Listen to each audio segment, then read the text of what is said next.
Halo Mas Bray, kembali lagi sama gua TM Motorsport. Oke Mas Bray, pada video kali ini nih gua mau membahas tentang si Twin Cam ini. Kemarin mati Bray, mati lagi ya, ternyata minta jajan lagi. Kemarin pulang kerja mati di jalan Bray. Kita lihat langsung ya. Ya, buat kalian yang udah pantengin channel gua ucapin terima kasih banyak ya.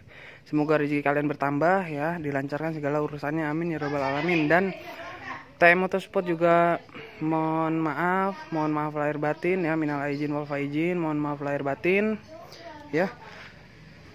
Mohon dimaafkan atas ucapan yang disengaja ataupun yang tidak disengaja Bray ya. Ya ini masih suasana lebaran Bray. Gue baru bisa upload video karena memang waktunya Bray kemarin muter kemana-mana ya, ke tempat keluarga, kerabat terdekat ya Bray. Nah kemarin ini mati Bray.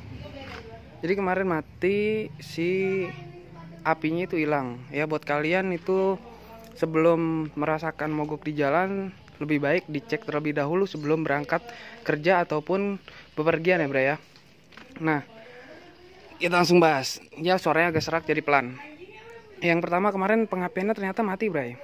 Ya, pengapian mati kemarin sudah dicek ya di starternya normal, akinya juga baru nih, maaf masih diinin bungkusin, dudukannya belum ada Bray. Jadi kemarin gue cek satu persatu ya Bray ya.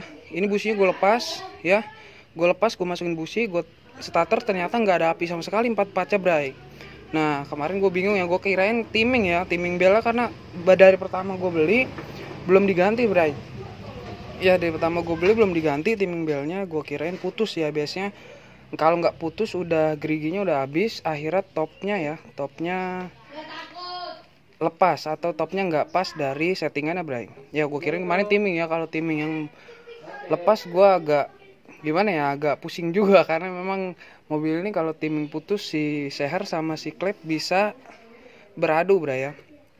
Nah ini ya timingnya ada paket ternyata Bray ya. Ntar ada paket, kita ke dalam dulu Bray, nanggung. Kita panggilin dulu paket ya Mas ya. Iya. Bentar ya, sorry lagi buat video. Neng Anggi paket Gi. Iya tahu sih Neng kali. Anggi. Nah sorry Bre, tadi ada paket yang datang. Nah di sini gue membahas lagi nih. Nyampe mana tadi gue pengecekan di busi ya. Businya kemarin gue starter nggak ada apinya sama sekali ya. Karena memang kemarin alat-alatnya pun gue nggak bawa, juga nggak terlalu paham ya tentang pengapian. Akhirnya gue coba cek ya. Gue nelpon mekanik, gue cek, gue starter, gue copot satu persatu nih ya ke businya. Ternyata nggak ada apinya Bray. Ya gue mulai tenang di situ Bray ya, karena memang lebih baik pengapian yang nggak ada dibanding timing bela putus Bray. Nih kita lihat tampak jauh ya nih. Ya lebih baik pengapiannya hilang dibanding timing bela putus. Ya gue udah was-was ya, kalau timing bela putus mau nggak mau kita harus ngecek si seher dan si klepnya Bray. Takutnya beradu, akhirnya si klepnya bengkok, si sehernya pun beradu dengan si klep, bisa bolong Bray. Nanti malah parah ya.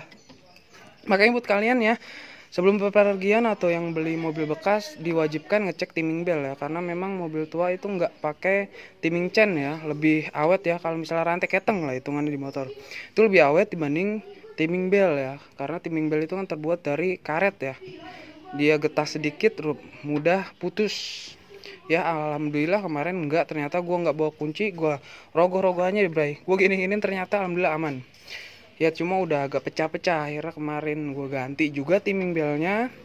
Pengapiannya juga sini pada bocor Bray, di dalam itu oli semua ya. Packingnya nih, packing atasnya ternyata rembes ya. Alhamdulillah sekalian kemarin gue beresin, akhirnya sekarang udah kering.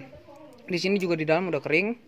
Ternyata Bray yang mati itu di pengapian ya. Kemarin yang udah rapuh itu di kondensor, kabel kondensor nih Bray. Ya, jadi buat kalian wajib cek ya ini ya, kabel kondensornya kemarin tuh udah getas, dan juga di sini tuh oli semua Bray. Jadi arus yang dari delco ini nggak sampai atau nggak keluar, nggak ada apinya Bray, karena arus dari si kondensor ininya udah rapuh bray. Jadi pas gua buka dia tuh udah kena oli. Pas gua buka juga sampai sini, gua lepasin ya ininya, ternyata dia udah apa ya, jamuran bray. Pas dipetet tuh ada ketombenya mabur semua ya. Jadi kemarin gua cuma ganti ini aja bray, kondensornya. Ini kondensornya, kabel kondensor dan kondensornya ini gua beli 185 ya plus ongkir ya. Di Shopee ada banyak original ya, gua nggak tahu orinya atau enggak. Cuma untuk bungkus sendiri dia kemarin ori bray ya. Jadi lu cari aja kabel kondensor ya, kabel Delco juga keluar, kabel kondensor Toyota Twin Cam juga keluar bray ya. Ini seset nih, jadi dia langsung dipasang ya. Yang getas kemarin ini akhirnya diganti baru, kondensornya juga baru nih. Dan juga si Delco nya kemarin banyak olinya bray di dalamnya. Akhirnya gua benerin lagi rembesannya dari sini, dilem lagi dan dibersihkan juga ya. Dan kemarin juga gue ganti CD, gue CD-nya nggak apa lah, CD apa kemarin sama mekanik gue diganti, di upgrade yang lebih apinya lebih kencang bray. Jadi untuk sekarang lebih aman ya, karena kan kita juga ngeri ya kalau misal cuma busi mati, kita bisa antisipasi di jalan, kita bisa bongkar sendiri ya kalau busi. Tapi kalau pengapian belum tentu semua orang itu bisa. Orang ngerti mesin tapi belum tentu bisa ngerti pengapian bray ya. Mudah-mudahan kalian semuanya ngerti ya, atau enggak saat mogok itu deket bengkel terdekat ya. Kalau gue kemarin pulang kerja bray, pulang kerja mogok pusing, nggak ngerti pengapian juga. Gue biasa main di motor, pengapian juga gue nol pengetahuannya. Akhirnya diderek ya, diderek. Jadi kalian harus sering-sering ngecek perkabelan ya, perkabelannya. Nah di sini nih, ini udah mulai getas, nanti gue mau ganti ya. Terus kondensornya nih disambung ulang ya tuh sampai bawah ini tuh ya. Sambungannya kabelnya diperbarui semua sampai ke dalam sini ya. Kemarin di dodel juga kabelnya diganti semua ya. Harganya 185.000, kalian bisa dapat di Bukalapak atau di Shopee ya, banyak yang jual. Jadi dia sepaket bray ya, udah aman. Pengapiannya kemarin gue cek juga udah lumayan ya, besar sekarang, nggak kayak kemarin sebelum mati. Pengapiannya pas-pasan ya, alhamdulillah. Tuh kita lihat dari jauh ya. Jadi buat kalian kalau misalnya mau melihara mobil tua ya, harus tahu resikonya dulu bray. Jangan kalian baru pertama ya, biasanya mobil-mobil tua itu adalah mobil pertama yang kalian beli untuk keluarga atau untuk diri sendiri ya gitu. Karena memang dananya cukup segini ya, dapatnya mobil tahun segini ya. Untuk apa namanya, untuk mesin pun kita nggak tahu ya sejarahnya bagaimana, yang awal gimana. Yang penting kita sebelum membeli lakukan pengecekan ya segala-galanya untuk mesin, pengapian segalanya. Kalau memang nggak ngerti, kalian bisa bawa mekanik ya, paling bayar 100-200 ya untuk pengecekan ya. Apabila nggak ada mekanik ya temen yang ngerti mesin ya, atau enggak kalian beli mobil apa teman punya atau masuk klub, nah itu lebih baik ya.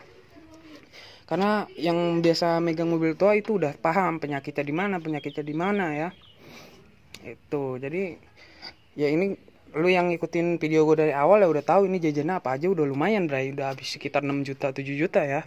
Itu belum termasuk pajak nih, pajak gue juga mati tuh ya, belum termasuk pajak gue juga mati nih. Kemarin rencana sih mau majekin, karena memang KTP-nya lumayan mahal ya nembaknya di daerah Jakarta. Nanti kalau punya rezeki mungkin bakalan gua ini ya, balik nama. Karena memang kondisi mesin ini sekarang udah fit. Gua mau jual lagi sayang. Ya sayang. Jadi inti dari video ini ya, kalian harus benar-benar mengecek sebelum pergi kemana-mana ya. Kalau pergi deket ya nggak terlalu was-was, tapi kalau misalnya pergi jauh ya diwajibkan pengecekan dari rem, power steering, pengapian, dan juga busi bray ya. Sebisa mungkin businya jangan sampai basah ya. Kalau memang basah, kalian lakukan pengecekan pada settingan karbu atau cek ring ya, ring sehernya ya. Jangan sampai kalian nanti mogok di tengah jalan, karena kan nggak kayak motor ya. Kalau motor mogok bisa kalian step, kalau mobil mogok aduhai, pusing bray. Apalagi lagi nggak punya uang buat dereknya kan pusing ya. Nggak mungkin kan mobilnya kita tinggalin kalau kita lagi ke arah Bandung, rumah di Bogor gitu, nggak mungkin mobilnya tinggalin, nggak mau kita derek atau perbaikan di bengkel terdekat ya bray ya. Nah makanya harus sering-sering ngecek ya bray ya pengapian. Jika kabelnya udah mulai getas atau sudah mengeluarkan ketombe ya atau jamur ya, sebisa mungkin kabelnya diganti, tapi dengan kabel yang kualitasnya high ya, atau kualitasnya bagus. Jangan sampai kabelnya pakai kabel yang murah ya, nanti bakalan ada percikan api, nanti malahan kabel tergesek, mengelupas, bisa terjadi konsleting listrik ya. Kabelnya diutamakan yang bagus, yang rekomendasikan untuk mobil ya, nggak seperti motor, karena mobil itu sangat riskan ya untuk pengapian ya. Makanya diusahakan jangan sampai ada kabel-kabel yang terkelupas ya, seperti contohnya tadi ini ya, di sini nih. Ini gua nggak tahu kabel apa nih, ini udah mulai tua nih ya. Tuh. Ini nanti kita ganti tuh, lihat tuh. Tuh. Ya, terkelupas. Nanti kita ganti ini kabelnya. Kita solasi biar rapi, kita masukin kemana, pasin ya. Jangan sampai dia nanti beradu dengan massa dan negatifnya. Positifnya nanti bakalan menjadikan percikan api. Oke, Bray. Ya mungkin ini aja yang bisa gua sharing pada kalian ya. Kurang lebihnya gue mohon maaf ya, ini cuma apa ya namanya, pengalaman aja Bray, bukannya gue mekanik, bukan, tapi gue cuma berbagi pengalaman aja yang gue udah rasain ya di sini ya. Jadi ini sangat punya kinerja juga Bray. Ternyata ininya mati, entah ininya mati atau kabelnya kemarin pas diganti ini ternyata udah normal lagi Bray, sama kabelnya ada yang getas ya. Jadi jangan langsung mati di ponis Delco ya. Kalau Delco Toyota Twin Cam itu ya dia nyatu ya, ada CDI-nya juga di dalamnya Bray ya. Jadi bisa diganti satu-satu. Beda dengan yang Platina. Kalau yang Platina gue dulu juga di Timor langsung gue ganti seset ya. Biasanya ada yang 1.3an itu mereknya Steker ya. Steker cuma ya nggak jaminan, nggak seperti yang ori Bray ya. Nama yang ori sama yang KW itu pasti ada perbedaan ya, jauh untuk masanya. Biasanya kalau untuk yang merek Steker, untuk Corolla itu